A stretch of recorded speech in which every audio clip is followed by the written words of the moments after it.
un temps, voilà. Ah, pardon, on a lancé l'enregistrement. Mais oui, je disais de prendre un temps pour présenter le modèle décentralisé. Donc voilà, ça se veut être un petit temps de découverte, pardon, pour reprendre un petit peu les bases de ce que sont les centrales villageoises, donc des sociétés de production d'énergie renouvelable citoyenne. Donc voilà, on va essayer de revenir sur le modèle des centrales liégeoises dans ses grandes lignes et d'expliquer concrètement voilà, ce que sont des sociétés centrales liégeoises et comment on peut en prendre part. Donc peut-être quelques petites informations pratiques sur le déroulé de la présentation. Donc on n'est pas trop nombreux, mais tout de même. Donc voilà, si vous voulez prendre la parole, c'est possible. Essayez juste de le faire à la fin de chaque grande partie. Voilà, on prendra un petit temps pour aborder les questions. Et puis sinon, vous pouvez aussi poser vos questions directement dans le chat et on essaiera d'y répondre au fur et à mesure. Donc voilà. Et puis au-delà de ça, donc on va faire cette présentation peut-être une petite heure et à la fin, on a prévu un temps de questions-réponses où on pourra voilà, discuter plus amplement.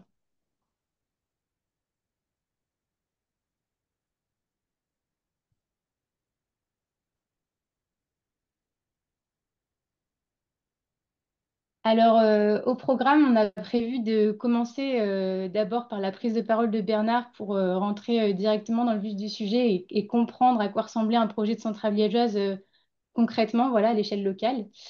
Ensuite, on va essayer de dézoomer un petit peu pour revenir sur le démarrage du modèle des centrales liégeoises, donc voilà, au stade d'expérimentation jusqu'à la création d'un modèle reproductible.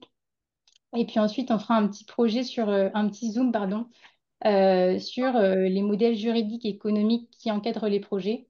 Et puis peut-être, si c'est ce qui vous intéresse peut-être le plus, on va se pencher sur la question de comment, voilà, si vous êtes intéressé par la démarche, comment rejoindre l'Association des centrales liégeoises et le réseau. Donc Bernard, si tu veux, je vais te laisser la parole et puis je vais défiler les slides en même temps que tu Je ferai parles. un petit signe. Ça marche.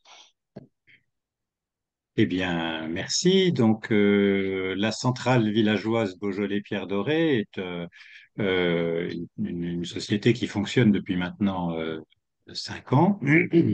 Euh, la genèse est intéressante. En fait, c'est la communauté de communes où nous sommes installés. Les Pierres Dorées, pour ceux qui ne savent pas, c'est une région du sud du Beaujolais.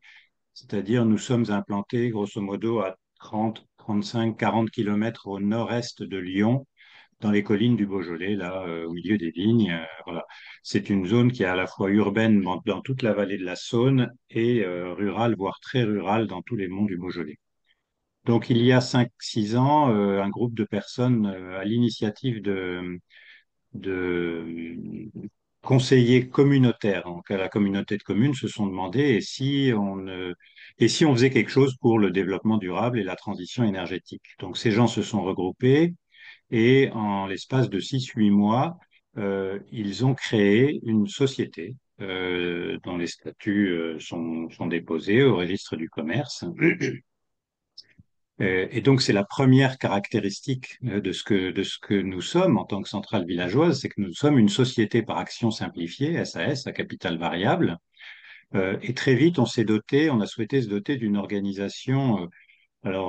J'ai marqué pro, c'est un petit peu ambitieux, mais en tout cas extrêmement structurée pour pouvoir gagner en efficacité avec une gouvernance, des différents groupes de travail, différentes méthodes de communication entre nous, un système d'information, un système de recueil des données et d'accès différencié des données. Mais nous ne sommes pas simplement une société, on a voulu en faire une société citoyenne. C'est la deuxième slide. Voilà. C'est-à-dire que aucun d'entre nous n'est salarié. Tous les acteurs de cette organisation sont bénévoles. Et nos statuts, tout comme d'ailleurs les statuts types de l'Association des centrales villageoises, dont on s'est complètement inspiré, prévoient une gouvernance très participative. Et, nous avons aussi, alors je l'ai marqué là, mais évidemment prévu un plafonnement des dividendes qui peuvent être redistribués. En fait, l'idée n'est pas de créer de la richesse pour la redistribuer, mais de créer de la richesse pour pouvoir euh, réaliser de nouvelles installations et ainsi, par effet boule de neige, multiplier la production d'énergie citoyenne sur le territoire. C'est la troisième grande caractéristique de notre institution, c'est que cette société, elle est destinée à contribuer à la transition énergétique. Donc, il s'agit de faire de la production d'énergie locale décarbonée, c'est l'article 2 de nos statuts, hein, ça c'est tout à fait clair, mais aussi de la sensibilisation à la transition énergétique. Il ne s'agit pas simplement de fabriquer des kilowattheures, mais aussi de permettre à chacun de se dire, mais en quoi j'y suis pour quelque chose, en fait, même à ma petite échelle, dans la transition énergétique, dans le fait de contribuer à une planète plus habitable. Voilà. Et enfin, dernier élément, on a limité, évidemment, là aussi, c'est une des dispositions claires de l'Association des centrales villageoises auxquelles on s'est complètement conformé. On a limité le périmètre de notre intervention, en l'occurrence au périmètre de la communauté de communes sur lequel nous habitons tous, la communauté de communes Beaujolais-Pierre Doré. C'est 32 communes, 52 000 habitants. Euh, donc les actionnaires sont quasiment tous du secteur, pas tous. Il y a encore il y a 10, 15, 20, peut-être 18%, je crois, des actionnaires qui sont hors périmètre, mais la plupart sont des gens d'ici, de la communauté de communes. Les entreprises le sont aussi, bien sûr. On cherche au maximum des entreprises locales. Et puis, on est aussi très proche des décideurs locaux que sont les maires, les élus à caractère national ou local, et aussi les dispositifs locaux. On a marqué PCAET, le plan climat, air, énergie territoriale. C'est un document de régulation à l'échelle de la communauté de communes sur lequel on s'est beaucoup appuyé. On est d'ailleurs, nous, centrales villageoises, inscrits formellement comme un des instruments du plan climat, air, énergie territoriale de la communauté de communes Beaujolais-Pierre Doré. Alors, pour faire quoi? Eh ben, d'abord, c'est le pavé en haut à droite, pour faire de la production d'énergie photovoltaïque locale, photovoltaïque donc complètement décarbonée. Nous avons aujourd'hui 15 installations photovoltaïques en exploitation pour une puissance installée, alors je ne sais pas si ça dit quelque chose à tout le monde, mais on pourra en reparler, de 670 kW crête. Et vous voyez la production attendue. Je dis attendue parce qu'elle est évidemment un peu variable d'une année sur l'autre en fonction de l'exposition, de la météo, des éventuels aléas qu'on peut avoir sur nos panneaux. Mais grosso modo, on produit annuellement la consommation de 150, d'un peu plus de 150 foyers. C'est assez intéressant parce que ça correspond au nombre de nos actionnaires. Alors, vous voyez en dessous, c'est le pavé en bas à droite, nous sommes 180 souscripteurs. Donc, c'est un petit peu plus, mais il y a beaucoup d'enfants. Il y a des souscripteurs qui sont hors du territoire. Mais si vous voulez, grosso modo, ça veut dire qu'une centrale villageoise comme nous est à peu près en mesure de produire la consommation des gens qui la financent. La consommation en électricité à l'échelle annuelle des gens qui la financent. Voilà, vous voyez quelques-unes des données chiffrées. On a capitalisé 132 000 euros sur la société. On a financé les installations à la fois par nos capitaux propres, par des subventions, puis aussi par du compte courant d'associés. CCA, c'est quand les actionnaires mettent un petit peu plus d'argent, font un espèce de prêt court terme, si vous voulez, à l'institution. Et on a investi environ 760 000 euros. Je crois qu'en marquant ça, je suis un petit peu en dessous de la réalité. On est plus proche de 800 000 euros. J'aurais dû faire plus attention quand j'ai corrigé. Et puis le troisième volet à gauche, eh ben, c'est quand même ce souci de sensibilisation. Encore une fois, on n'est pas là que pour faire du kilowattheure, on est là pour faire quelque chose ensemble, mais aussi pour essayer de mobiliser les adultes, les enfants, les élus. Donc vous voyez qu'on participe beaucoup aux fêtes, aux foires locales. On fait de plus en plus d'interventions en école et en collège. Et puis, vous voyez la dernière ligne en bas à gauche, enfin au milieu à gauche, SEDD, c'est la Semaine européenne du développement durable. Depuis maintenant 4 ans, on participe assez activement à l'organisation d'événements autour du développement durable et de la transition énergétique et climatique dans le cadre d'événements qui dépassent ces vies dorées et qui regroupent l'ensemble des acteurs, associations, mais aussi collectivités du secteur.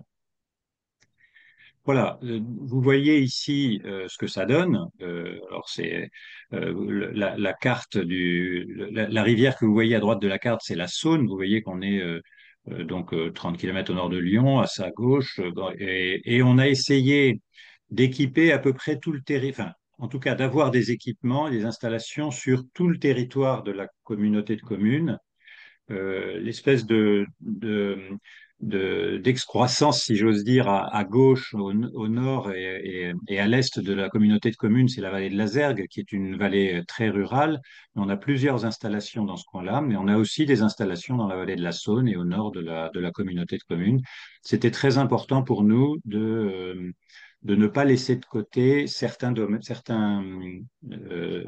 espaces, certaines du territoire.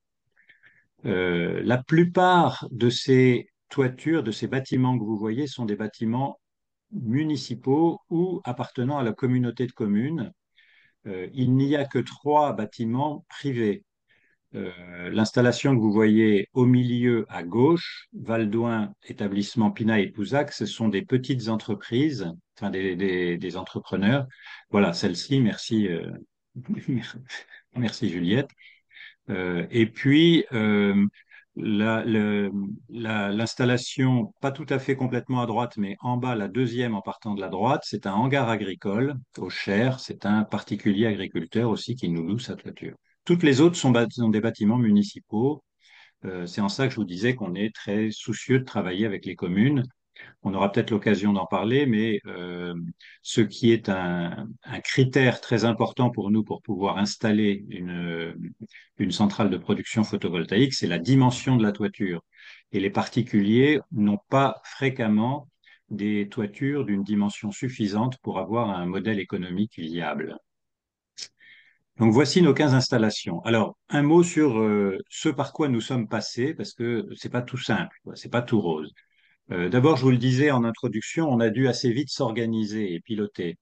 Et ça, bon, ça a été, quand je dis piloter, c'est pas tout à fait anodin. Derrière les termes, on a eu assez vite, dans la première année, une assez grosse crise de gouvernance qui a failli faire exploser en vol notre collectif. Donc, bon, ça s'est à peu près bien passé parce qu'on s'était organisé, parce qu'on avait des groupes de régulation, donc ça a marché, mais c'est très important. Communiquer et se faire connaître, c'était aussi l'enjeu de pouvoir avoir des partenaires, à la fois institutionnels, donc pour avoir les mairies, les maires, les collectivités avec nous, mais aussi les citoyens, et ne pas être, comment dire, hors sol par rapport à notre projet. On a dû ensuite, bien sûr, très vite rechercher des financements. En l'occurrence, nos 3 grandes sources de financement, ça a été, enfin nos 4 grandes sources de financement, ça a été le capital, je vous le disais tout à l'heure, 2 prêts différents qui correspondent à 2 périodes, enfin 2 tranches d'installation qu'on a fait, et puis un compte courant d'associés important d'un EPCI local qui est rentré à notre compte courant d'associés.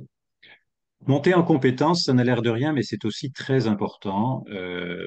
On s'aperçoit qu'en fait, même si le photovoltaïque n'est pas une technologie extrêmement complexe, eh ben en fait, il y a plein de petits problèmes qui peuvent se poser sur le plan administratif, juridique, technique, et ça mérite de prendre un peu de temps pour se former. Et là aussi, on s'est beaucoup appuyé sur l'association des centrales villageoises qui propose à la fois des outils nous permettant de démarrer très vite, de manière ordonnée et sans faire trop de bêtises, pardon, et puis de bénéficier des formations internes aussi. On a eu beaucoup d'imprévus dans cette affaire-là. Alors, le Covid, bien sûr. ABF, c'est l'architecte des bâtiments de France. On est dans un territoire qui est assez joli, les fameuses pierres dorées. On a eu plusieurs aléas avec les ABF, ça a été un peu compliqué. Bon, des questions de prix, d'approvisionnement qui ont retardé nos projets, mais aussi des pannes. Parce que quand on exploite, eh bien, il faut pouvoir gérer les pannes rapidement, sinon une installation qui est en panne pendant plusieurs semaines, ben, c'est un manque à gagner qui peut vite devenir préoccupant. Et enfin, le dernier point que j'ai marqué ici, mais qui est, à mon avis, presque d'une certaine manière le plus important, c'est que il faut un peu en permanence faire vivre ce collectif. Il suffit pas de décider au début qu'on va faire des installations, mais il faut un peu en permanence redonner de l'énergie, une ambition collective, une envie de faire ensemble, des idées, imaginer des choses pour pouvoir continuer à avoir des acteurs bénévoles engagés. Parce que dans les premières années, on fait les installations, c'est formidable, on est tous dans l'effervescence de la création. Et puis après, ben, on se lasse, on a autre chose à faire. On trouve que c'est un peu gonflant d'aller voir le maire à droite, le banquier à gauche et le comptable à droite. Et donc, il faut en permanence veiller un peu au sens de l'action. Où est-ce qu'on va maintenant? Eh ben, on continue à vouloir cheminer ensemble. Parce que ben, vous voyez ce qui a marqué ici, on est un peu tous convaincus de l'intérêt de cette démarche citoyenne, mais il faut vraiment pas lâcher l'affaire. Quand je mets renouveler un peu nos domaines d'investissement, avoir envie de faire des choses et surtout renouveler les acteurs de première ligne, parce que ce ne sont pas ceux qui vont créer la centrale villageoise qui vont la faire vivre pendant 20 ans. Je dis 20 ans parce que c'est la durée de nos contrats de vente d'électricité. Très concrètement, où nous en sommes, nous? Eh ben, on a décidé, alors après de longs échanges, même si ça a l'air très simple, de ne pas relancer un gros projet de plusieurs installations, mais de rester à l'écoute des demandes qui peuvent nous parvenir de la part des collectivités, notamment, mais aussi des particuliers, pour de nouvelles installations. Concrètement, on a une installation en cours de développement, là, le chantier devrait démarrer dans les mois qui viennent, et on a deux installations plus importantes qui sont à l'étude, notamment avec la communauté de communes Beaujolais-Pierre Doré. Et puis, on a développé une première boucle d'autoconsommation collective qui est actuellement en exploitation. Je pense qu'on reviendra sur ce terme-là, hein. Il s'agit d'un dispositif qui nous permet de vendre l'électricité directement à nos voisins et non pas à la totalité à EDF. Et on a une seconde. Alors cette première boucle, elle est un peu expérimentale, on va dire, elle est de petite dimension, et on a une seconde boucle à l'étude qu'on est en train de développer, même si on s'aperçoit que les choses sont pas très simples. Sur tous ces éléments, enfin, et notamment l'autoconsommation collective, alors je vais encore faire l'article, mais tant pis, Juliette et Étienne, bouchez-vous les oreilles, mais on a été beaucoup soutenus et aidés par les centrales villageoises, et y compris sur le plan technique, qui sont maintenant équipés pour faire des études de faisabilité qui nous ont énormément aidés à avancer. Voilà, très rapidement, un peu où nous en sommes et ce que nous faisons.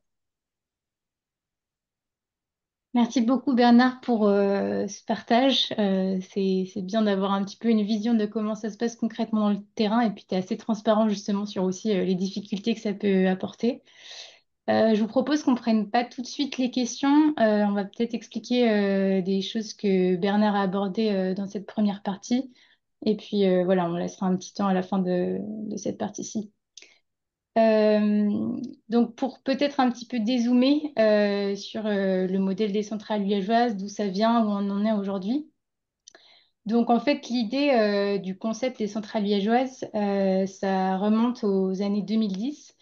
En fait, c'est venu d'un constat de l'Agence régionale de l'énergie et de l'environnement, qui s'appelle aujourd'hui ORA2E, en région Auvergne-Rhône-Alpes donc, et de 5 parcs naturels régionaux de l'ex-région Rhône-Alpes, qui voyaient en fait sur leur territoire se développer des projets d'énergie renouvelable qui étaient soit mal intégrés au paysage, soit où il y avait très peu de concertation avec la population locale. Et donc, il y a eu l'ambition de créer un modèle un petit peu alternatif qui permette d'associer non seulement les citoyens, mais aussi les collectivités, les entreprises locales d'un territoire pour porter ensemble des projets de production d'énergie renouvelable et, comme le soulignait Bernard, de sensibilisation à la maîtrise de l'énergie également. Donc, de cette expérimentation qui a été menée sur 8 sites pilotes, ce qui a été mené, en fait, c'était d'abord de faire des animations locales, le but étant de faire émerger des petits groupes de citoyens qui étaient motivés pour prendre en main ces sujets et puis plus tard faire partie de ces fameuses sociétés locales. et puis de faire aussi émerger des collectivités locales qui seraient partie prenante de cette démarche et qui favoriseraient la démarche sur leur territoire. Et donc, à l'issue de ces premières animations locales, donc on avait des petits groupes qui se sont constitués. Enfin, je dis on, mais j'y étais pas à l'époque, mais voilà, il y a de premiers petits groupes qui se sont constitués. Et donc, l'étape suivante, ça a été de mener des études, donc des études techniques, des études paysagères et aussi des études juridiques, dans le but de définir un petit peu voilà, le cadre, enfin, la forme que prendraient ces sociétés locales. Et c'est donc de là qu'ont abouti l'élaboration de statuts types, donc des statuts qui ont permis en fait derrière de créer des sociétés locales et un petit peu plus tard de permettre que le modèle puisse se répliquer dans d'autres territoires. En fait, Bernard le mentionnait, mais c'est vrai que la spécificité pardon, du modèle des centrales liégeoises, c'est qu'on va vraiment suivre une trame qui est un petit peu la même pour les centrales liégeoises, puisqu'elles vont toutes partager des statuts types sous format SAS ou SIC, on en reviendra plus tard. Mais voilà, ça fait que on est vraiment sur un modèle commun où les centrales liégeoises suivent toute une même structure qui leur permet derrière de pouvoir partager leurs expériences et de développer tout un tas d'outils communs. Donc voilà, enfin petite aparté, mais donc après la création de ces statuts, ça a mené à l'aboutissement de la création des premières sociétés. Et puis à partir de là, à l'essaimage dans d'autres territoires, d'abord des territoires voisins, puis petit à petit des territoires dans d'autres départements, dans d'autres régions, etc.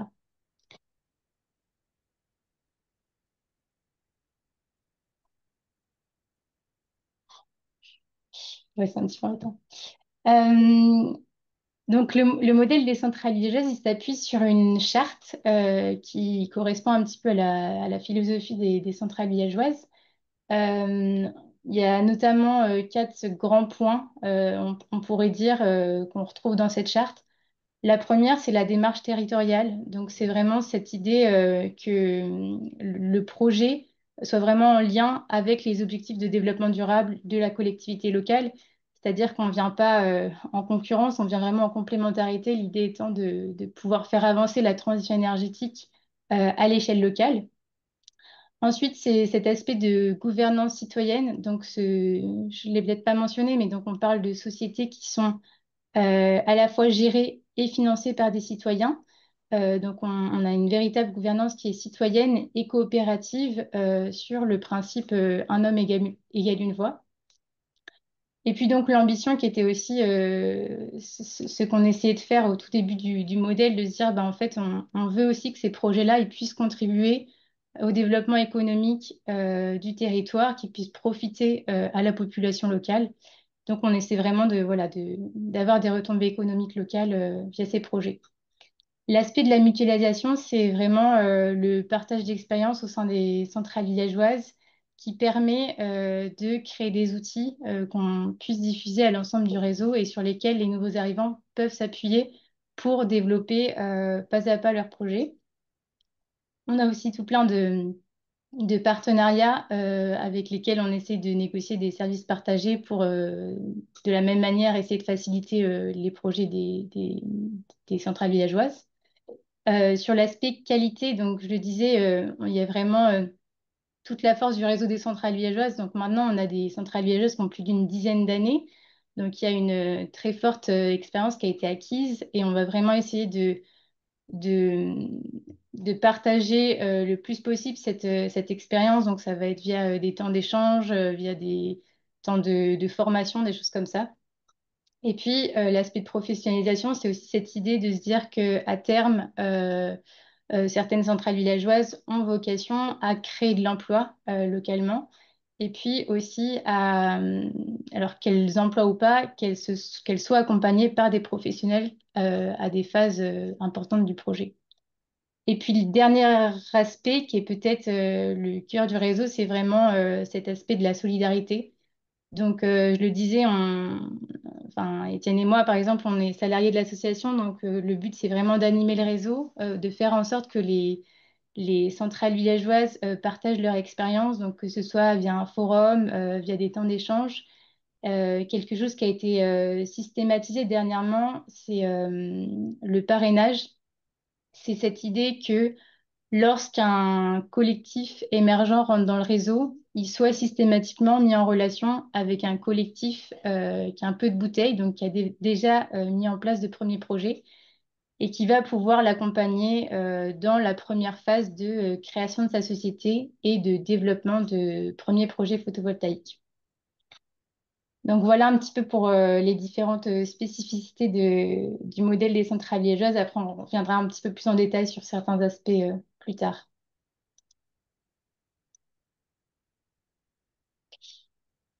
Alors, concrètement, à quoi ça ressemble une centrale liégeoise si on devait la schématiser? Donc, une centrale liégeoise, c'est une société de projet qui est soit sous format SAS, donc Société par action simplifiée, soit sous format SIC, Société coopérative d'intérêt collectif. Et donc, dans cette société de projet, on va avoir majoritairement des citoyens, mais aussi des collectivités, des entreprises locales et d'autres investisseurs. Donc, ça peut être par exemple des associations qui vont venir investir dans cette société de projet. Et donc, ensuite, cette société de projet, donc, au démarrage, elle va être, par exemple, accompagnée par un animateur externe qui va l'aider à se faire connaître sur le territoire, à faire un petit peu toute la phase de mobilisation pour essayer d'avoir un petit groupe de bénévoles qui émergent, puis ensuite les premiers souscripteurs de cette société. Elle va aussi être accompagnée par un assistant à maîtrise d'ouvrage, donc pour tous les aspects techniques. Et puis par le réseau des centrales liégeoises, donc par l'équipe salariée et puis par tout le réseau dans son ensemble. Cette société de projet, une fois qu'elle est constituée, elle va venir investir dans des projets d'énergie renouvelable.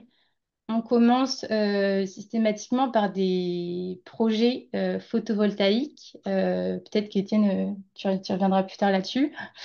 Mais donc voilà, l'idée c'est de commencer par du photovoltaïque parce qu'à l'origine, voilà, c'est ce qu'il y a de plus simple à réaliser en matière d'énergie renouvelable et c'est aussi ce qu'il y a de plus visible. L'idée des centrales liégeoises étant qu'on souhaite quand même qu'il y ait une certaine appropriation localement des enjeux énergétiques. Voilà, ça permet de mettre en avant ce type de projet. Et donc après ce qu'on appelait tranche photovoltaïque au démarrage, c'était vraiment cette idée de se dire qu'on va faire plusieurs installations photovoltaïques en même temps pour mutualiser les coûts, etc. Donc une fois qu'on développe ce premier projet, l'idée c'est pas forcément de s'arrêter au photovoltaïque ensuite, hein. Une société centrale liégeoise, ça a vraiment vocation à agir sur tous les champs de la transition énergétique. Et donc, voilà, une fois qu'elle est un petit peu rodée sur le photovoltaïque, en tout cas qu'elle a un petit peu assis son modèle économique, elle va pouvoir aller sur d'autres types d'énergie renouvelable, donc de la micro-hydroélectricité, enfin, du petit éolien, même si on n'en a pas encore, enfin voilà, des choses comme ça. Euh, mais ça peut aussi être d'autres champs de la transition énergétique. On a par exemple des initiatives, pardon, en termes de mobilité, en termes de précarité énergétique. Donc voilà, des choses comme ça. Et puis en parallèle, peut-être plutôt que les années suivantes, on a aussi des projets de sobriété énergétique. C'est-à-dire que, comme le disait Bernard, de nombreuses centrales liégeoises essaient de porter une action de sensibilisation aux économies d'énergie. Donc ça peut être des interventions en milieu scolaire, des animations autour de ces enjeux-là auprès des collectivités, de la population. Enfin voilà. Et un dernier petit mot donc, sur la partie à droite donc, qui représente le modèle économique. Donc la société locale, elle va se rémunérer par la vente de l'énergie. Et ensuite, les bénéfices générés par la vente de cette énergie va être soit réinvestis dans de nouveaux projets et ou reversés sous forme de dividendes aux actionnaires.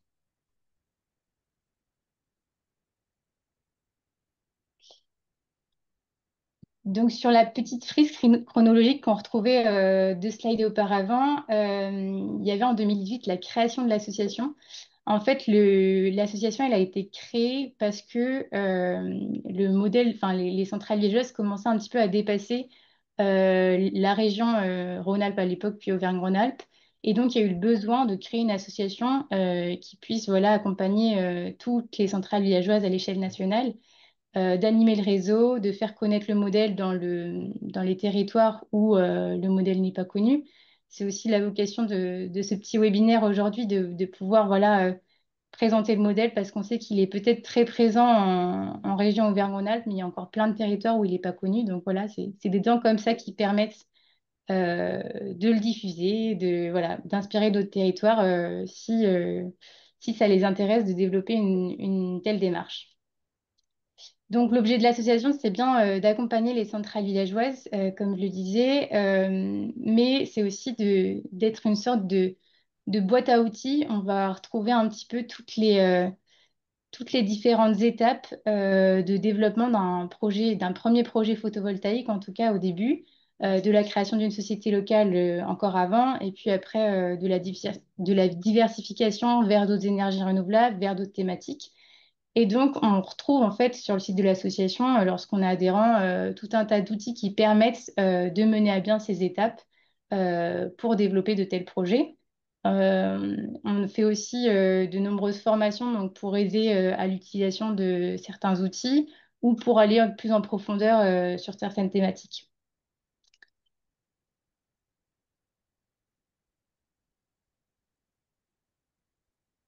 Alors, un point important, c'est que l'association, donc, elle est gouvernée directement par les porteurs de projets, c'est-à-dire que ce sont les centrales villageoises qui sont membres du réseau, enfin de l'association, qui vont être élus au conseil d'administration. Donc, finalement, si je vais sur la slide suivante, je crois. Ouais, donc on retrouve en fait qu'au conseil d'administration, on a essentiellement, en tout cas à plus de 80%, des représentants, des représentantes des centrales liégeoises. Donc par exemple, Bernard qui siège au conseil d'administration et lui-même président des centrales liégeoises Beaujolais-Pierre Doré en aura, mais on a comme ça voilà, plein d'administrateurs, d'administratrices de centrales liégeoises un petit peu partout en France, ce qui nous permet en fait vraiment d'avoir une feuille de route qui est tracée par les porteurs de projets eux-mêmes.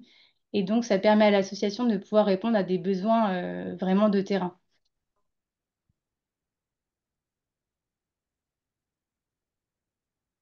Alors, j'en ai déjà dit un petit mot, mais le modèle, il veut vraiment être reproductible, donc de par ses statuts, mais aussi par toute la méthodologie qui a été employée. C'est-à-dire on a fait en sorte que le modèle soit une espèce de trame à suivre, un modèle pas à pas.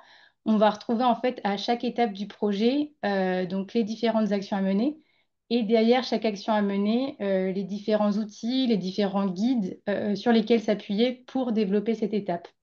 Donc là, par exemple, sur le schéma, le but, c'est pas d'aller dans le détail, mais on voit bien qu'on a, par exemple, préconisé de se répartir en trois groupes de travail. Donc, un groupe de travail juridique, un groupe de travail communication, un groupe de travail photovoltaïque. Et que pour chacun de ces groupes de travail, on va avoir des actions bien distinctes et puis là, on ne le voit pas sur le schéma, mais voilà, si on se rend sur le site, on a à chaque fois des outils associés qui permettent de développer la dite action.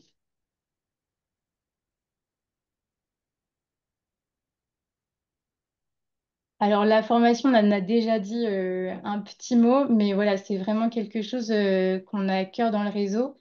C'est-à-dire que ce modèle aussi qui se veut reproductible et un petit peu pas à pas, c'est pour permettre à des personnes qui ne sont pas forcément des spécialistes de l'énergie de pouvoir se lancer dans ce genre de projet. Donc voilà, essayer d'ouvrir au maximum ce type de projet à tout type de citoyens, bien qu'on ne soit pas forcément expert en la matière.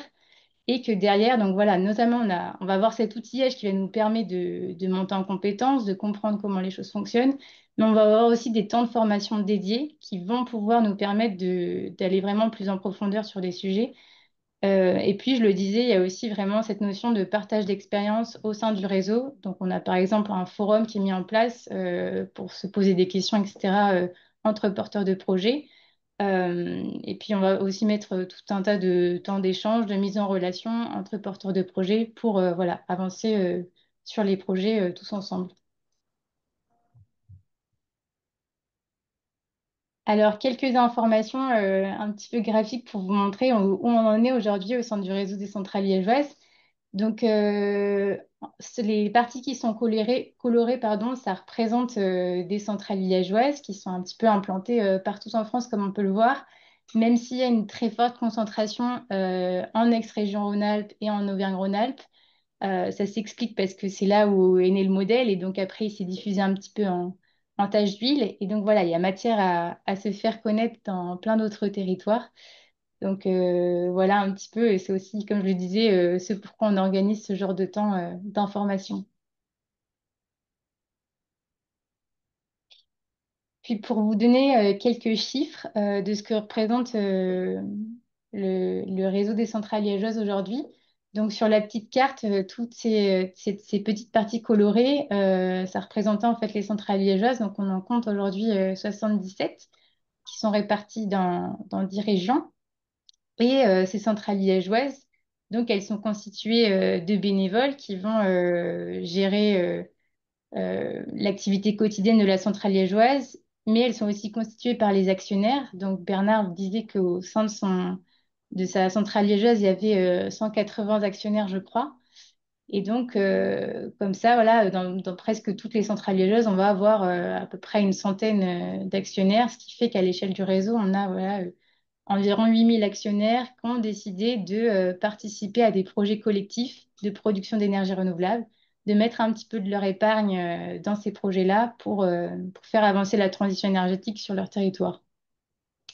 En termes d'installations photovoltaïques, il y a 570 installations qui ont été mises en service par près de 60 centrales villageoises. Donc voilà, il y en a une petite quinzaine qui sont émergentes, qui sont au stade d'avoir rejoint le réseau ou de créer leur société et qui n'ont donc pas encore mis en service d'installation.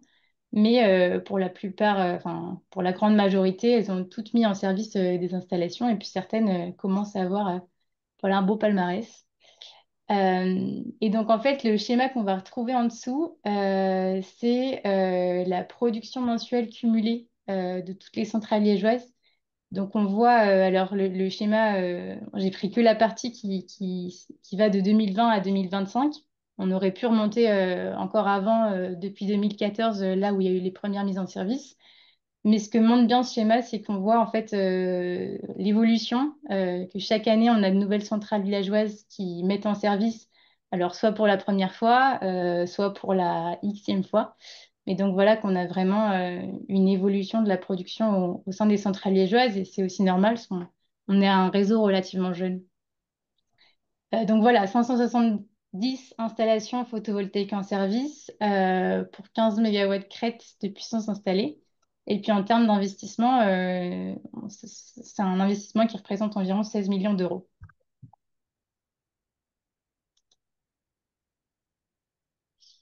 Alors, une dernière petite slide pour faire le lien avec ce qu'on appelle l'écosystème de l'énergie citoyenne. Alors, je ne sais pas si vous êtes un petit peu familier avec ce terme déjà de l'énergie citoyenne, mais ce qu'on appelle l'énergie citoyenne, en fait, ce sont ce qu'on vient de décrire des projets citoyens de production d'énergie renouvelable. Et donc, il y a un réseau en France qui est un petit peu considéré comme le réseau de l'énergie citoyenne, qui s'appelle Énergie partagée. Et donc, énergie partagée est un petit peu le réseau dans lequel les centrales liégeoises s'inscrivent. C'est un petit peu un réseau dans un réseau. Et en fait, les centrales liégeoises, elles vont correspondre à toutes les critères qu'on peut retrouver dans énergie partagée, qui vont être des critères de faire du lien avec du territoire, d'avoir une gouvernance citoyenne, ce genre de choses. Mais l'association va aller un petit peu plus loin sur certains critères, notamment la tâche assez forte au territoire. L'ambition, c'est vraiment de pouvoir intervenir au sein d'un bassin de vie. On prête vraiment une attention particulière au fait que le territoire soit pas trop grand. L'idée, c'est aussi que les bénévoles qui sont au sein de ce territoire puissent se rencontrer, puissent faire du lien avec les collectivités locales. Et donc, voilà, on perd un petit peu de sens si on est sur des territoires d'intervention qui sont trop importants. Et puis, voilà, sur des aspects aussi de gouvernance. Donc, dans le réseau des centrales villageoises, on va avoir une gouvernance qui est systématiquement majoritairement citoyennes et coopératives.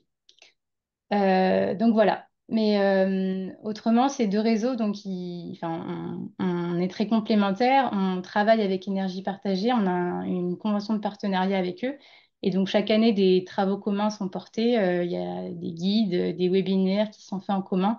Parce que dans Énergie Partagée, on va retrouver beaucoup de projets qui sont similaires aux centrales liégeoises. Et il y a de nombreuses centrales liégeoises aussi qui font partie du réseau Énergie Partagée.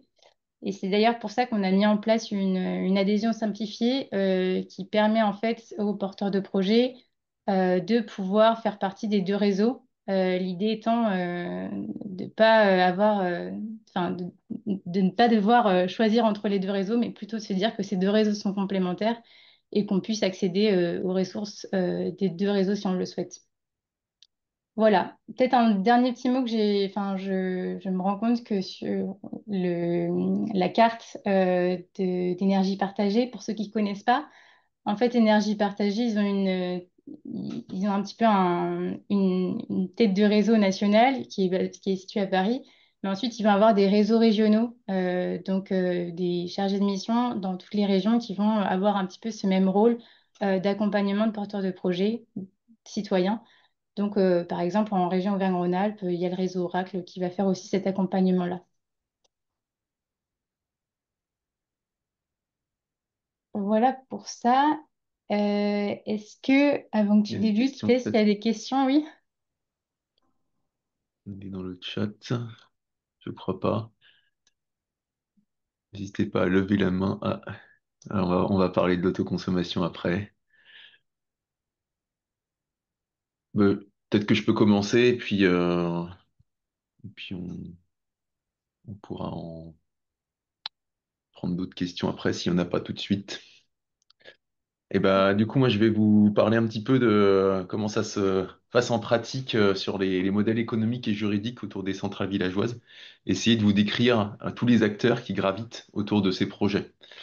Donc, on a un petit schéma qui essaye de récapituler tout ça, mais avant ça, voilà, vous rappeler quel type de projet on porte.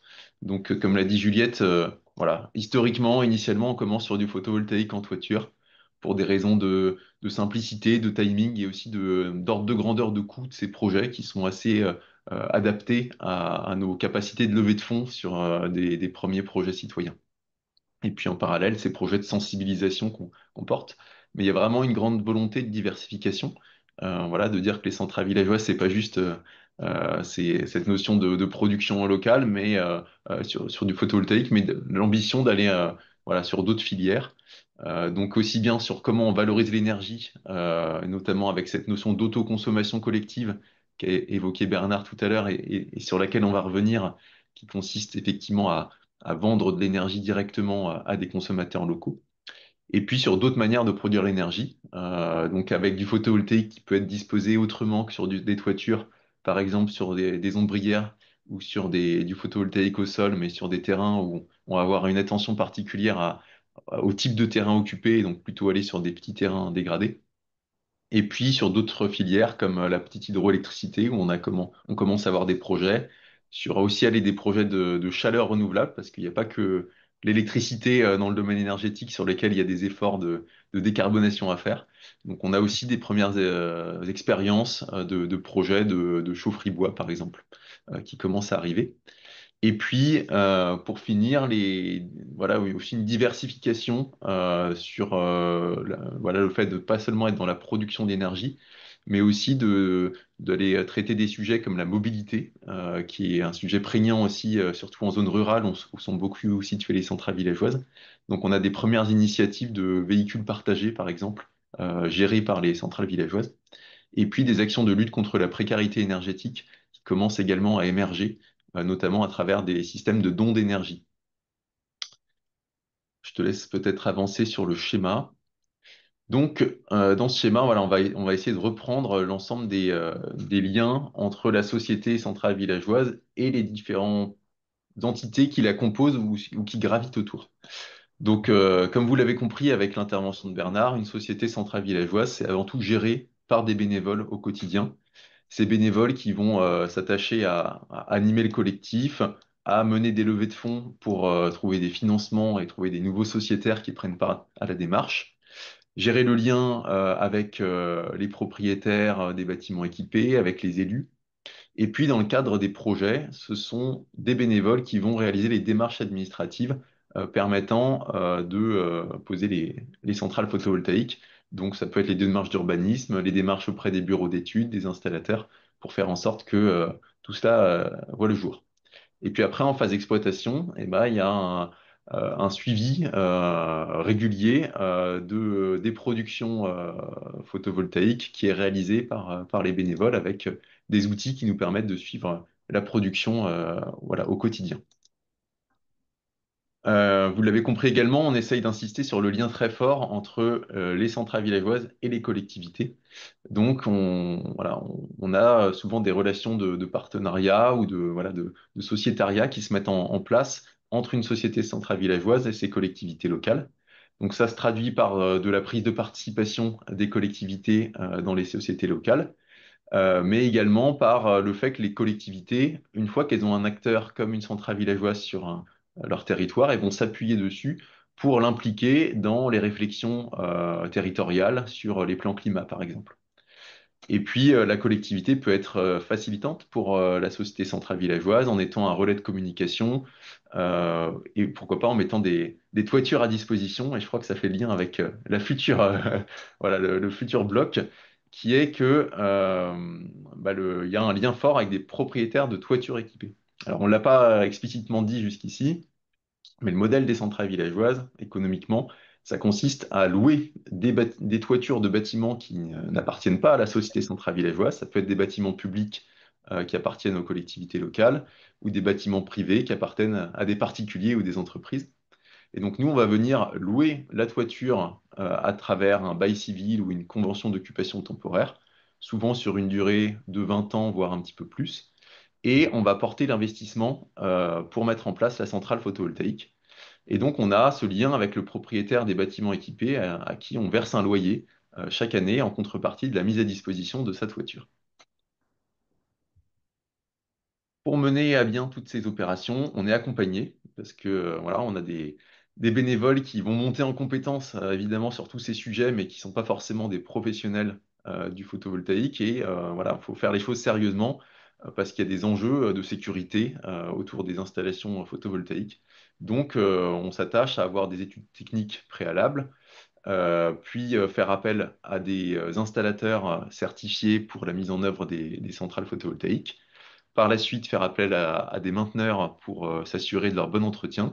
Et puis, on a un lien avec des assurances qui nous permettent voilà, d'avoir une assurance pour nos installations et également pour les dommages qu'elles pourraient causer aux tiers. Donc ces installations, elles sont toutes raccordées au réseau de distribution qui est géré sur 95% du territoire français par Enedis. Donc pour chaque centrale photovoltaïque qu'on vient raccorder au réseau, on a un contrat de raccordement avec Enedis ou la régie locale si on n'est pas sur le réseau Enedis.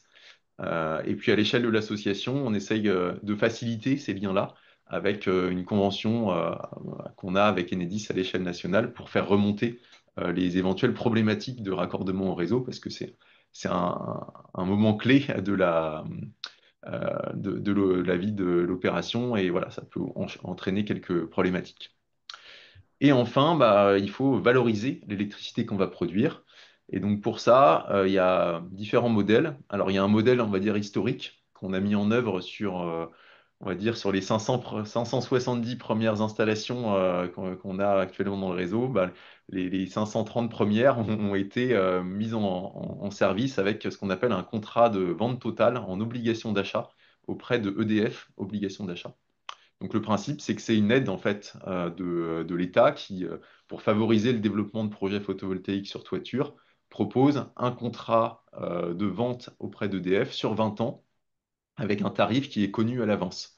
Donc c'est-à-dire qu'au moment où on fait la demande de raccordement au réseau de distribution, donc avant de mettre en œuvre l'installation, on va bloquer un tarif d'achat qui sera valable pour tous les kilowattheures qui seront produits pendant les 20 ans, 20 premières années de notre installation photovoltaïque. Donc ça, c'est quelque chose qui était très sécurisant pour nos projets d'un point de vue du modèle économique. Et donc qu'on a beaucoup utilisé, qu'on utilise encore. Mais depuis 2 ou 3 ans, il y a une diversification de la manière de valoriser notre électricité, notamment à travers l'autoconsommation collective, dont le principe, voilà, on l'a dit, c'est de non pas vendre l'intégralité à EDF obligation d'achat, mais de prioriser les flux d'énergie, en tout cas les flux, de prioriser contractuellement la vente d'électricité vers des consommateurs qui seront identifiés, qui vont signer un contrat d'achat d'électricité avec la société centrale villageoise, et donc pouvoir acheter directement l'énergie à un tarif qui sera convenu entre la centrale villageoise et ce propriétaire. Et donc pour nous, en tant que centrale villageoise, c'est l'occasion d'avoir un nouveau modèle économique qui va du coup un peu moins reposer sur l'aide publique, mais plutôt sur la vente directe. Ça va nous permettre de choisir notre tarif de vente et donc voilà, de le choisir en cohérence avec nos charges et notre investissement. Donc on est dans un contexte aujourd'hui où les aides au photovoltaïque, les aides publiques ont tendance à être de plus en plus restreintes et ça nous pose des difficultés pour équilibrer nos projets. Donc l'autoconsommation collective, aujourd'hui, ça devient de plus en plus développé pour nous permettre voilà, de trouver des nouveaux équilibres économiques. Et puis, on a enfin un autre mécanisme en autoconsommation individuelle qui consiste à aussi aider des bâtiments à s'équiper pour être directement alimentés avec un financement de la centrale villageoise. C'est un concept un petit peu plus complexe auquel qu'on pourra creuser s'il y a des questions là-dessus, mais je ne vais pas m'attarder pour le moment. Donc si voilà, cette slide elle présente maintenant très schématiquement nos modèles économiques. Donc voilà, on essaye de développer ce qu'on appelle des grappes de projets, c'est-à-dire d'essayer de mutualiser des démarches en parallèle sur plusieurs installations, de manière à avoir une petite mutualisation des frais d'études notamment. Ça, c'est quelque chose qu'on a beaucoup fait au démarrage des centrales villageoises quand on équipait des petites installations. Aujourd'hui, l'installation type des centrales villageoises a tendance à être de plus grande ampleur qu'au démarrage et on a un petit peu moins tendance à équiper beaucoup de projets en parallèle, donc c'est de moins en moins vrai cette notion de grappe. Mais néanmoins, voilà, on l'a gardé parce que ça fait partie du modèle initial, cette idée de mutualisation à l'échelle de plusieurs installations. Donc, qu'est-ce que va payer la centrale villageoise? Bah, avant tout, un investissement hein. Dans le photovoltaïque, c'est l'investissement qui représente la plus grosse part des dépenses. Donc, cet investissement, il est mis en place à travers la levée de fonds locale auprès des citoyens. Donc, on va lever de l'argent localement, en actions ou en part sociale. Et puis, on va compléter ça avec des emprunts bancaires qu'on va négocier auprès des banques que l'on commence voilà, à avoir rencontrées pour présenter ces modèles et qui acceptent de financer ces mécanismes. Et puis, une fois que l'investissement est fait, il y a quand même des charges de gestion et d'exploitation à prévoir dans nos business plans. Donc à la fois des frais liés à la structure et à sa gestion, donc la comptabilité, les frais bancaires, et puis des frais liés à l'exploitation des centrales photovoltaïques, donc la maintenance, les assurances, etc. Et donc l'ensemble de ces décaissements doivent être compensés évidemment par des rentrées d'argent. Et donc voilà, je vous ai parlé des différentes options de valorisation de l'énergie. Donc la vente totale, l'autoconsommation collective, mais voilà également on peut avoir d'autres montages avec par exemple des autoconsommations individuelles à l'échelle d'un bâtiment où on va plutôt être rémunéré pour un service qu'on met à disposition auprès de l'autoconsommateur ou des contrats de gré à gré qui se font assez peu pour l'instant, mais qu'on peut imaginer sur des plus grosses opérations. Par exemple, si on commence à développer des petites centrales hydroélectriques ou des parcs au sol. Et donc, voilà, ça, avoir une idée claire du modèle économique, c'est crucial hein, quand on développe un projet. Et donc, pour ça, parmi les différents outils dont on vous a parlé, qui sont mis à disposition des centrales villageoises, il y a des tableurs qui vont permettre de réaliser ces simulations économiques sur 20 ans, voire sur 30 ans. Et donc, ces tableurs, ce sont des fichiers, on va rentrer des chiffres sur notre investissement et nos charges prévues, et puis ça va nous calculer automatiquement des indicateurs économiques et on va avoir une vision assez claire de chaque année, quel va être notre résultat comptable attendu, Et sur les 20 ans, est-ce que notre projet, en termes de taux de rentabilité, en termes de vannes, il est viable ou non? Voilà, ça fait partie des services qu'on offre et on a une formation dédiée à l'utilisation de ces outils qui sont vraiment cruciaux pour voilà, le projet. Je ne sais pas s'il y avait d'autres slides. Je pense que c'est tout bon. Alors peut-être qu'il y a eu des questions et peut-être j'ai pas assez bien traité celle sur l'autoconsommation collective tout à l'heure. Tu peux me Oui, la Yannick. remontrer. C'est au-dessus, je crois. Voilà. Et la part d'autoconsommation dans la production totale des centrales. Donc, comme je disais, historiquement, on a beaucoup travaillé sur des projets plutôt en vente totale et l'autoconsommation collective, c'est vraiment quelque chose d'assez récent. Donc, on a quand même aujourd'hui pas mal d'expérience parce que on a des projets qui sont en service depuis 5 ans pour le plus ancien et puis 2-3 ans pour les autres. Donc, aujourd'hui, on a à peu près 10 centrales villageoises qui ont mis en place une boucle d'autoconsommation collective. Donc, en termes de puissance concernée par rapport à nos 15 mégawatts de puissance, c'est quelque chose d'assez marginal aujourd'hui. Je dirais qu'on a peut-être 300 kilowatts sur les 15 mégawatts qui sont en autoconsommation collective. Par contre, c'est vrai, ça devient le modèle dominant pour tous les nouveaux projets. Ensuite, il y avait une autre question sur que se passe-t-il au bout de 20 ans? Je pense Ouais. qu'il parle des contrats de... Alors, qu'est-ce qui se passe au bout de 20 ans? Donc, il va se passer plusieurs choses. Euh, Déjà, vis-à-vis du devenir de la centrale photovoltaïque, au bout les panneaux photovoltaïques, les modules, sont censés durer plutôt une trentaine d'années. Donc, au bout de 20 ans, on a une centrale photovoltaïque qui est toujours capable de produire de l'énergie. On a des retours d'expérience maintenant avec les plus vieilles centrales qui ont 30 ans, qui nous montrent qu'on est capable encore de produire 80% de la puissance initiale. Donc, voilà, au bout de 20 ans, si elle est bien maintenue, la centrale photovoltaïque, elle est toujours en état de fonctionnement, même s'il faut parfois changer certaines pièces comme les onduleurs. Donc, au bout de 20 ans, nos modèles de baux ou de conventions d'occupation temporaire vont prévoir plusieurs options qui seront au choix du propriétaire du bâtiment. Il va devoir choisir entre demander un démantèlement de la centrale, alors ce qui est une obligation dans nos contrats de laisser cette option, mais qui ne serait pas très pertinent puisqu'elle sera encore en état de fonctionnement. Il peut aussi négocier un prolongement du contrat de location, ce qui lui permet de continuer à toucher un loyer sans avoir besoin de s'occuper de la maintenance, de l'assurance, etc., de l'installation. Et puis, il peut décider de récupérer l'installation à sa valeur comptable. Et donc, sa valeur d'amortissement au bout de 20 ans, normalement, est nulle, puisque on aura fait en sorte, du côté de la centrale villageoise, d'avoir amorti notre projet, notre investissement sur 20 ans. Voilà. Il peut y avoir un petit reliquat s'il y a eu un changement d'onduleur, par exemple, sur les dernières années d'exploitation. Mais donc, du coup, nos baux prévoient la possibilité pour le propriétaire de récupérer à moindre coût une installation au bout de 20 ans qui doit être en état de fonctionnement pour encore au moins une dizaine d'années. Après, vient la question du modèle économique, puisque au bout de 20 ans, le contrat d'obligation d'achat voilà, sera expiré. Donc, il faudra valoriser différemment la production.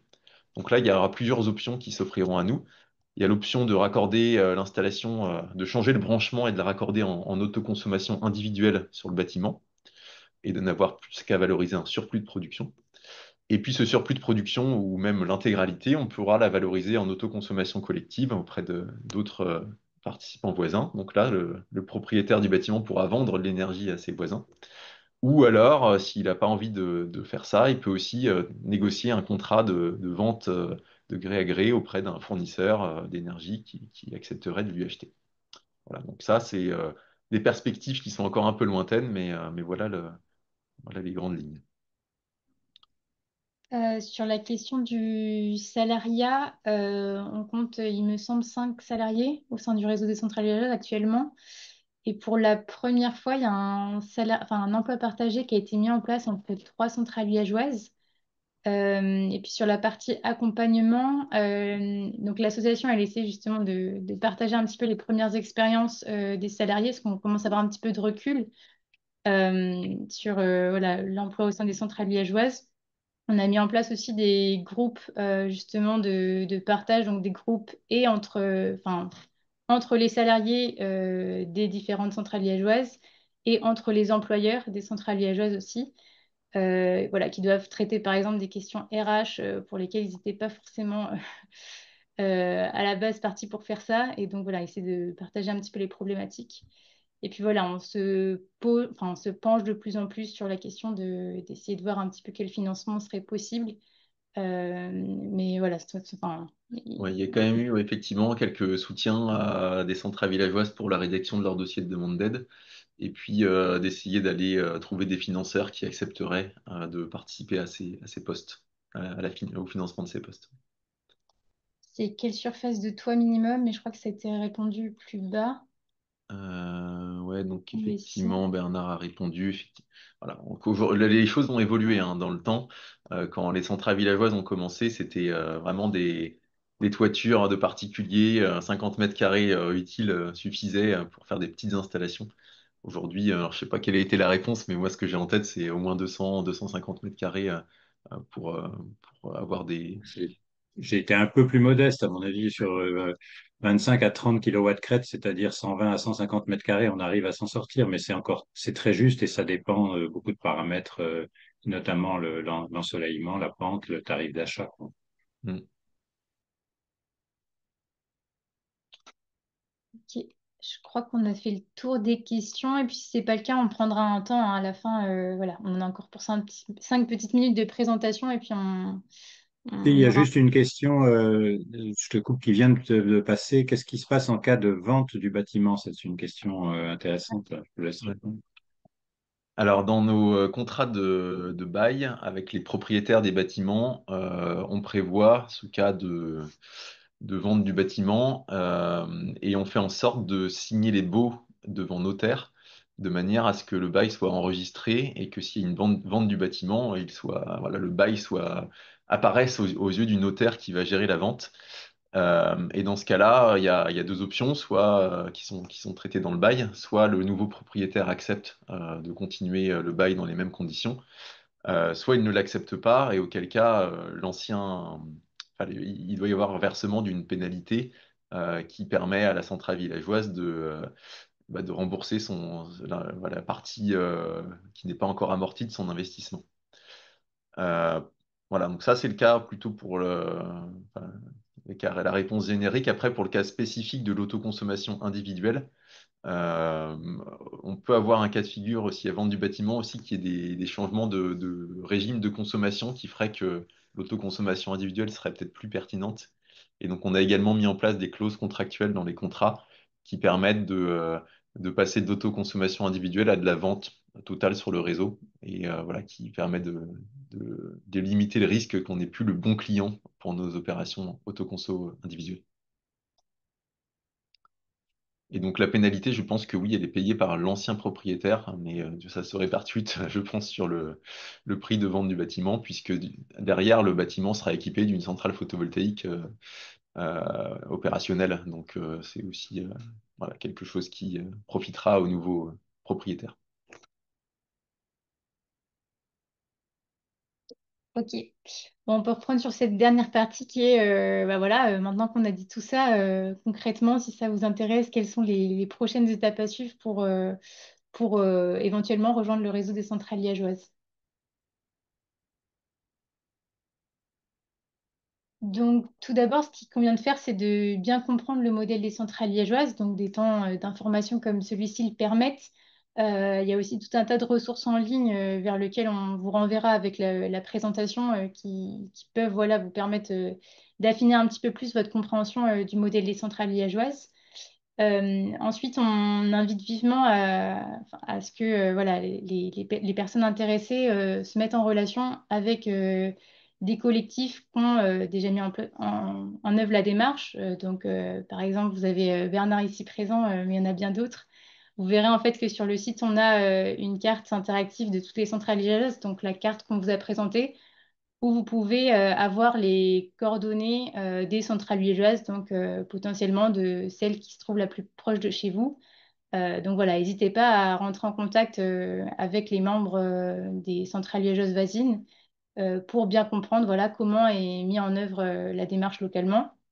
Et puis, pourquoi pas, dans un second temps, d'aller visiter ces sites pour voilà, comprendre, interagir avec les bénévoles du projet, comprendre comment ça se fait au fil des années, comment ça se développe, etc. Ensuite, vous pouvez aussi prendre contact avec nous. Donc, enfin, je vous mettrai nos coordonnées à Étienne et moi-même en fin de diaposition, fin de diapositive, pardon. Mais donc, voilà, n'hésitez pas à rentrer en contact avec nous si ça vous intéresse. On pourra voilà, prendre des petits temps pour vous expliquer davantage comment fonctionne le modèle et quelles sont les prochaines étapes à suivre. Euh, la seconde étape, c'est de présenter le projet aux collectivités locales. Donc, comme on l'a dit, l'ambition d'un projet de centrale villageoise, c'est vraiment de s'inscrire dans les objectifs énergétiques de votre collectivité, de votre territoire. Donc, voilà, c'est de présenter le projet aux techniciens et aux élus. Euh, L'idée est voilà, de pouvoir vraiment avoir le soutien des collectivités locales. Et puis voilà, de bien argumenter que l'objectif, c'est de créer une initiative citoyenne qui aille dans le même sens des objectifs qui sont fixés pour les collectivités. Et puis j'ajouterais que c'est vraiment facilitant pour votre projet si la collectivité locale vous soutient. Enfin, on s'en rend bien compte, nous, quand on a une vision globale de toutes les centrales villageoises, celles qui bénéficient d'un vrai soutien de la collectivité en termes de, voilà, de mise à disposition de toiture, pourquoi pas d'aide financière aussi également au départ. Voilà, ça marche beaucoup mieux, c'est beaucoup plus simple. Donc, c'est aussi un enjeu à les convaincre de se lancer et de s'impliquer dans la démarche.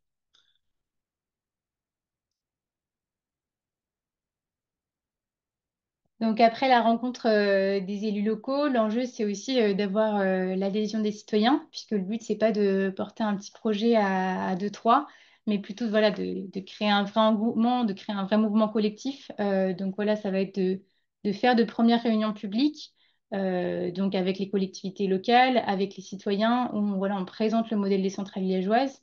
Et à l'issue de cette série de réunions publiques, l'objectif, c'est de pouvoir avoir un petit groupe de bénévoles qui s'est constitué et qui est partant pour se lancer dans la démarche. Donc, d'abord, se lancer sur la création de la société et puis après sur le développement d'un premier projet. Et puis, un autre point qui va être important dans le développement, enfin, en tout cas, dans le développement émergent d'un projet de ce type, ça va être l'étape de définir le territoire d'action. Comme on le disait, il y a vraiment le souci de définir un territoire qui fasse sens au niveau du bassin de vie, qui ne correspond pas forcément à des limites administratives, mais qui voilà, fait bien sens en termes en termes de territoire, en termes d'enjeux partagés. Donc voilà, c'est un moment assez important du, enfin, d'une centrale villageoise. Et puis, alors, après ou en parallèle, l'objectif, ça va aussi être d'identifier de premières toitures à équiper, donc d'avoir de premiers projets euh, sur le territoire en question pour pouvoir, au moment de solliciter le réseau des centrales liégeoises, voilà, présenter qu'on a déjà quelques petites pistes de premiers projets qu'on pourrait développer. La dernière étape en fait qu'on a mentionnée, donc c'est le comité d'engagement, c'est une instance de l'association des centrales liégeoises qui est constituée de représentants de centrales liégeoises, donc de membres, aussi d'autres instances comme les parcs naturels régionaux qui sont voilà, des acteurs historiques dans la démarche et qui vont venir en fait avoir un petit entretien avec le collectif pour voir en fait s'il est déjà en phase avec la charte qu'on vous a présentée, puis voir un petit peu où il en est dans son développement. Donc voilà, s'il a bien fait des réunions avec les collectivités locales, quelle adhésion ils ont eu des collectivités locales en question, euh, combien ils sont dans le groupe de bénévoles, enfin voilà, des petites questions comme ça pour voir un petit peu où en est le projet et quelles sont les étapes, les prochaines étapes à suivre. C'est aussi un entretien durant lequel justement on essaie de voir si le collectif est partant pour être accompagné par une centrale liégeoise voisine. Donc on vous expliquait ce système de parrainage, mais voilà, ça peut être l'occasion d'être mis en relation avec une centrale liégeoise qui va pouvoir venir, par exemple, intervenir lors des premières réunions publiques pour avoir un petit peu un acteur de référence, en tout cas où on puisse dire, bah voilà, ils ont fait ça chez nous, enfin, les voisins ont fait ça, nous aussi on peut le faire. Donc voilà. Donc c'est une petite vidéo de 2 heures qui permet de voir voilà, si le collectif est assez mature pour rentrer dans le réseau. Et à partir du moment où il rentre dans le réseau, voilà, il a accès à toute cette boîte à outils. Et l'association, voilà, l'équipe salariée est là pour accompagner le collectif dans ses premières étapes de développement. Donc voilà, il y a un soutien assez important de l'association sur toute cette phase d'émergence, puisque voilà, c'est un moment assez crucial dans le développement d'un projet de centrale liégeoise. Alors voilà, je vous parlais de quelques ressources qui peuvent vous permettre d'aller creuser un petit peu plus. Dans la présentation qu'on vous partagera, vous aurez accès donc à la charte, à des brochures de présentation, aussi un petit peu toute l'idée des outils et des services que vous pouvez retrouver en adhérant au réseau. Donc voilà, c'est tout un tas de petites ressources. Et peut-être, alors je me rends compte ici que je l'ai oublié, on a réalisé un guide récemment qui résume en fait toutes ces étapes-là, et même avant les étapes en fait qui explique enfin, par écrit en quoi consiste le modèle des centrales liégeoises, comment fonctionne le réseau, à quoi on a accès quand on accède au réseau, et puis après toutes les étapes à suivre avant de rentrer dans le réseau des centrales liégeoises. Donc ce guide, c'est un petit peu l'élément central qui vous permettra d'aller un petit peu plus loin que cette visio, voilà, si ça vous intéresse. Donc je rajouterai à cette diapositive et voilà, je vous transmettrai. Donc on arrive au bout de cette présentation. Il nous reste 15 minutes pour voilà, discuter. Donc n'hésitez pas à lever la main, prendre la parole. On va aussi traiter les questions qui sont dans le chat. Je vois qu'il y en a quelques nouvelles. Mais voilà, n'hésitez pas à prendre la parole et à vous exprimer. Alors, dans les questions, on avait que, que deviennent les panneaux en fin de vie après 30 ans ou plus recyclage? Tu veux que je Ouais, réponde? vas-y, je t'en prie. Donc effectivement, il y a un recyclage qui est prévu dès le départ en fait dans le prix que vous payez vos panneaux, il y a une participation à une future gestion de la fin de vie. Et donc il y a un organisme qui s'appelle Soren qui est missionné pour récupérer les panneaux et les recycler. Aujourd'hui, il faut avoir en tête que la plupart des panneaux ont été posés il y a moins d'une vingtaine d'années, donc ils n'ont pas encore atteint leur fin de vie théorique. Après, il y a quand même déjà un petit peu de volume qui arrive en recyclage, étant donné qu'il y a eu parfois voilà, des averses de grêle qui ont détérioré des installations ou ce genre de choses. Et ces panneaux sont aujourd'hui recyclés. Alors, il y a 2 usines en France, une en Gironde et une dans le sud, je crois, avec des procédés qui permettent de recycler à peu près à 95% en masse le panneau. Voilà, ce qui est un taux assez correct, me semble-t-il, pour ce genre de, de- de- voilà, de matériel. Donc c'est bien prévu. C'est pas à 100% malheureusement, mais c'est assez bien géré. Ensuite, il y avait une question sur comment et qui gère la supervision, le bon fonctionnement des équipements. Alors, c'est une question cruciale. Peut-être Bernard, tu veux témoigner là-dessus? Oui, je veux bien. Et si vous si vous me donnez, je peux partager mon écran avec Ah, un écran de notre outil de supervision qui très permet de bien. visualiser. Je t'en prie. Donc, vous aurez compris que c'est les bénévoles qui gèrent ce rôle de supervision à travers des outils qui sont mis en place. Attendez. Excusez-moi, juste une seconde que je retrouve mon outil de Peut-être qu'en supervision. attendant, je peux un petit peu compléter en disant que voilà, il y a une partie supervision qui se gère à distance par les bénévoles qui ont accès à des outils. Et puis après, il y a un enjeu de maintenance sur les sites qui, lui, elle, va être plutôt réalisé par des professionnels parce que dès qu'il faut mettre les mains dans des armoires électriques, des onduleurs, etc., il faut faire appel à du personnel qui est qualifié pour le faire. Voilà, il y a vraiment ces deux notions d'exploitation, l'aspect bénévole plutôt à distance, qui permet déjà de gérer beaucoup de problèmes, et puis après une maintenance annuelle ou tous les 2 ans sur site. Voilà, l'idée, c'est, vous avez peut-être à l'écran là, un outil de supervision générale. Vous voyez que chacun des bénévoles qui sont désignés par le collectif pour participer à cette surveillance des sites peut avoir accès à ce type d'écran qui nous permet, installation par installation, d'avoir en temps réel le niveau de production par rapport à une référence externe. Vous voyez, par exemple, ici, je suis sur une des installations. J'ai en noir la courbe de production actuelle à ce jour, en ce moment même, hein, et j'ai en bleu la fourchette minimum et maximum dans lequel doit être inscrit cette production pour être cohérente par rapport aux attendus. Et j'ai en gris, en fait, bon, ça c'est autre chose, c'est la production maximale théorique en fonction d'une météo idéale. Et puis, cet outil logiciel nous permet aussi de déclencher ou de suivre les alarmes en cours.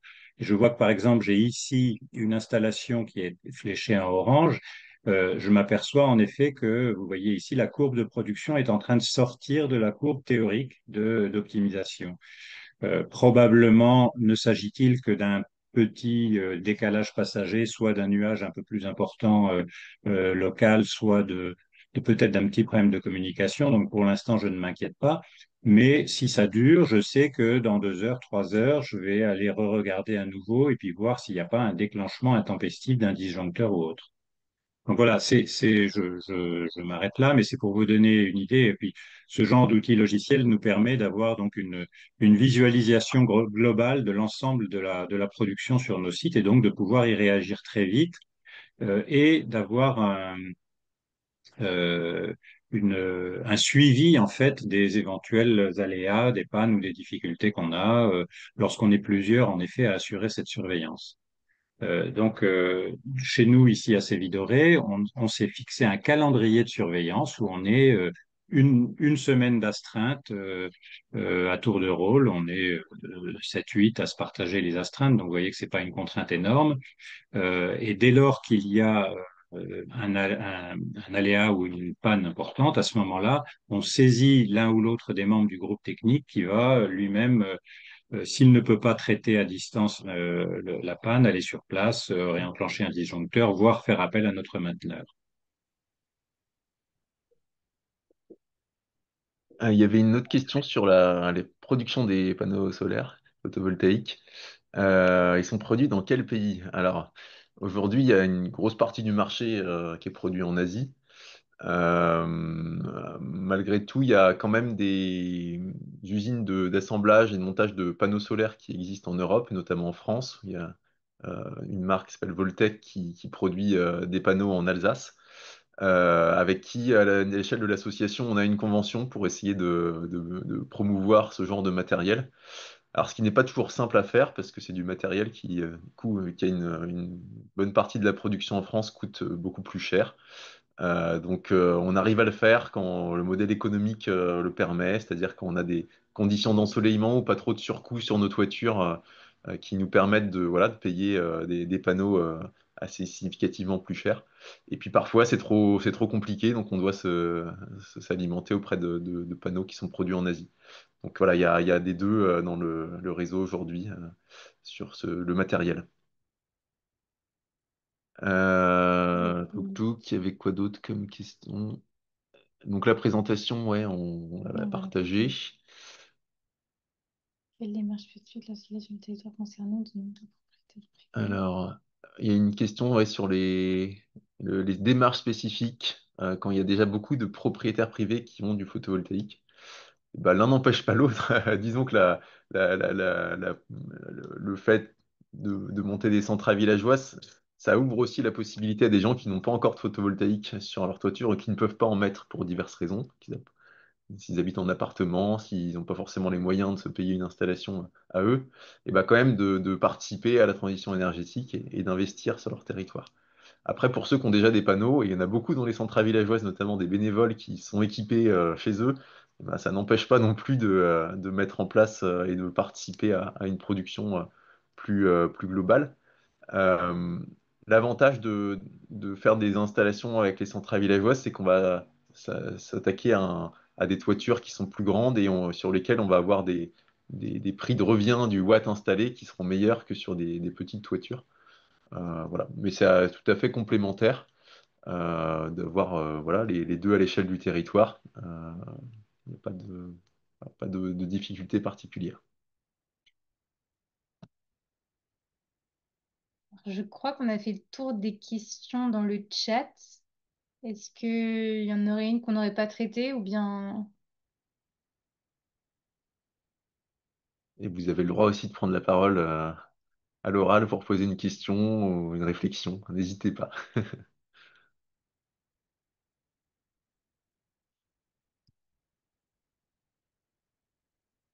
Ben, on a été clair, a priori.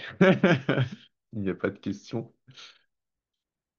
Bon, bah si on arrive au bout des questions, je vous propose qu'on s'en arrête là et que chacun puisse aller manger si ce n'est pas déjà le cas. Peut-être que certains d'entre vous étaient déjà à table. Mais voilà, j'espère que ça vous a été utile. Et puis, donc, on vous renverra par mail la présentation, le replay également. Et puis voilà, si vous voulez prendre contact avec nous, n'hésitez pas.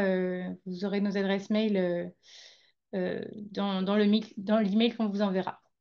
Donc voilà, je vous souhaite à tous un bon appétit. Merci beaucoup. Au revoir. Au revoir.